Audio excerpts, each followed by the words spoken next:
Brendam Docks is one of the busiest dockyards on all the island of Sodor. It's where ships and engines and cranes alike are busy day and night, every day of the year. But poor Cranky the Crane never gets a nap. He never gets to sleep early. He works all the time. And his only company are the gulls that settle on his arm. So Cranky is always cranky.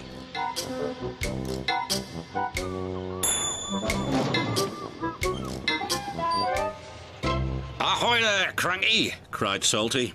"Where have you been?" snapped Cranky. "And a good day to you too, Captain." Bill and Ben arrived for work, full of mischief. "Hurry up!"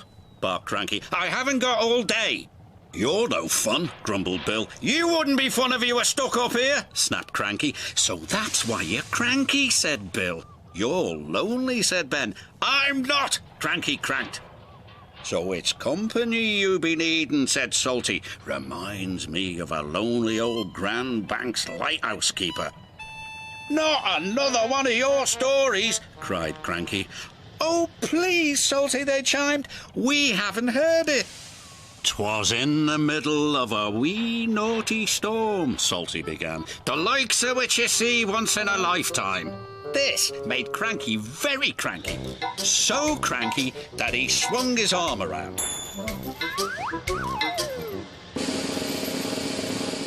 and dropped the pipes onto the tracks instead of the trucks. "Whoops," said Cranky meekly. "You've blown the main now, matey," said Salty. The engines were trapped. "You're going to get into trouble," sang Bill and Ben. The Fat Controller was in his office being measured for a new waistcoat. When he heard the news, he left immediately for the docks. The Fat Controller knew that any delay at the docks could cause confusion. "You have made a terrible mess, Cranky," he said sternly. "I'm sorry, sir," Cranky whispered. "You engines will have to stay here tonight until Harvey clears up this mess in the morning." Cranky's heart sank as Salty uttered those fateful words. "That reminds me of a story. It was a bitter cold winter. The brave little ship was stuck until the ice melted the next spring.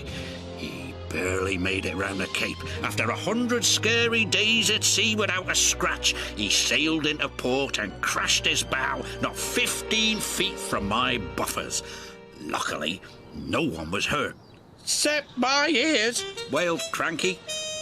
Salty spent all night telling tales of powerful storms, daring rescues, and brave little ships. And when the sun rose, he was still talking and talking and talking. "I can't take any more," groaned Cranky. Harvey the crane engine arrived. "The Fat Controller sent me to help clear away this mess," he puffed proudly. Cranky was so pleased the engines would be going soon, he forgot to be cranky. "I'll never misbehave again," he promised, "as long as I don't have to listen to any more of Salty's stories."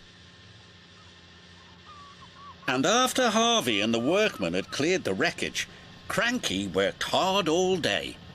He carefully loaded the trucks, helped speed the engines on their way, and he said please and thank you. "This is new," puffed Thomas, but he had spoken too soon. Cranky couldn't help himself. "It was nice while it lasted," said Percy, and all the engines laughed. But Cranky was still cranky.